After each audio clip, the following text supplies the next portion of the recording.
mengaruniakan anaknya yang tunggal supaya setiap orang yang percaya. Garis bawahi ini, Tuhan Yesus Kristus itu sebagai juru selamat memang datang untuk manusia. Tapi manusia yang bagaimana? Manusia yang percaya kepada Dia. Kalau manusianya nggak percaya, ya nggak bisa selamat. Kalau kita orang Kristen tapi nggak percaya Yesus Kristus, ya nggak selamat.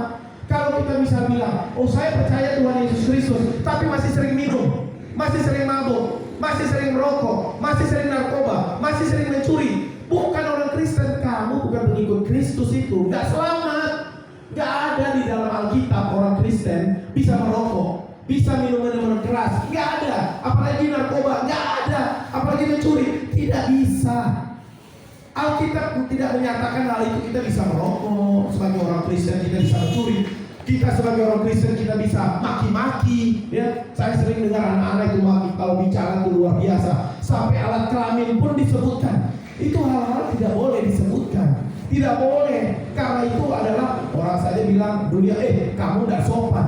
Bagaimana dengan kesopanan kita terhadap Tuhan? Hal-hal yang demikian disebutkan. Masih kecil saja sudah bisa begitu. Bagaimana ajaran dengan orang-orang tua mereka yang di rumah? Apakah membiarkan hal-hal itu?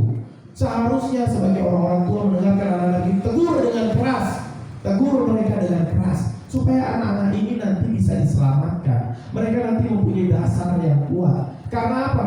Ini dikatakan Yesus Kristus itu bisa menyelamatkan kita sebagai juru selamat. Tapi kalau percaya. Ada di sini yang sering maki-maki? Ada yang sering maki-maki tidak? Oh, kalau ketemu sama temannya itu langsung bilang, kau ini sapi kau.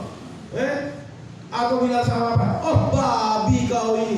Loh, Alkitab bilang kita ini nggak sama dengan binatang. Kita ini diciptakan serupa dan segambar dengan Allah. Kalau kita bilang teman kita itu hewan binatang, berarti kita itu bilang secara tidak langsung Tuhan itu hewan atau binatang. Karena kita diciptakan serupa segambar dengan Allah. Kalau kita samakan manusia lain teman kita dengan hewan dan binatang, berarti kita samakan itu Tuhan itu dengan binatang yang kita sebutkan. Dan itu berdosa.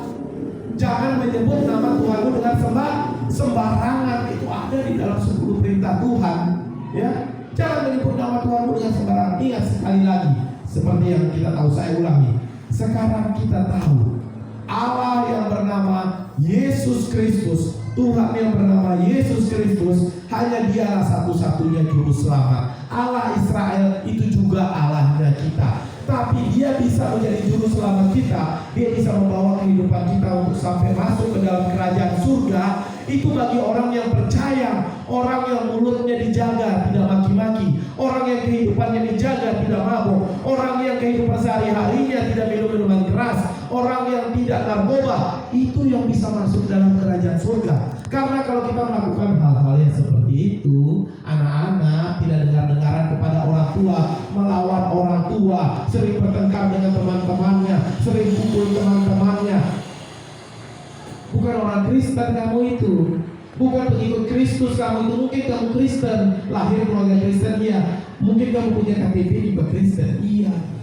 Tapi kamu bukan pengikut Kristus dan pasti kamu gak bisa diselamatkan. Saya bisa pastikan, karena dikatakan tadi ya di dalam Yohanes 3 ya, bagi siapa yang percaya supaya mereka mendapat kehidupan kekal untuk tidak binasa. Takutlah, karena kita hidup di dunia ini hanya sementara. Umur manusia di dunia ini 70, 80 ya. Nanti anak-anak ini ya, Yesli mungkin bisa umur 80, Angel 95. Tapi jalannya sudah begini-begini lah. Ya, seperti itu. Lin. Udah jadi oma-oma dia, nenek-nenek ya. Tapi itu umur manusia segitu. Setelah itu mati. Semua manusia di dunia ini akan mati. Dan nanti setelah kematian kita akan menghadap tahta penghakiman Allah. Nah, disitulah baru kita tahu apakah kita ini pengikut Kristus, apakah kita ini menerima Dia sebagai juru selamat atau bukan. Hanya ada 2 tempat nanti setelah penghakiman, yaitu surga, hidup kekal, nyaman, selamanya, sukacita, dan neraka, tempat kematian kekal, tempat penghukuman kekal. Apinya itu tidak pernah padam. Kamu tidak akan pernah keluar dari situ. Tidak pernah akan keluar. Kita juga yang masuk surga tidak pernah akan keluar lagi. Kita yang masuk neraka ya, saya nggak mau kalau saya ditanya, nggak mau masuk neraka saya. Nggak pernah keluar juga, nggak bisa kayak hotel, mau check in, bosan, check out, nggak bisa. Selamanya sudah. Dan kita pikirkan untuk menentukan kita masuk surga atau masuk neraka, ini yang terakhir. Untuk menentukan kita masuk surga atau masuk neraka, penentuannya adalah kehidupan kita di dunia ini. Apakah kita mau mengikuti juru selamat satu-satunya Yesus Kristus itu dan patuh kepada perintahnya yang membuat kita masuk surga ataukah tidak? Hidup kita sekarang inilah sebagai penentunya. Umur kita mungkin 70, 80, 90, itulah penentu kita. Bahwa nanti di kehidupan kekal setelah kita mati semua akan masuk kemana? Sekarang penentunya. Jadi firman Tuhan yang singkat ini boleh menjadi pegangan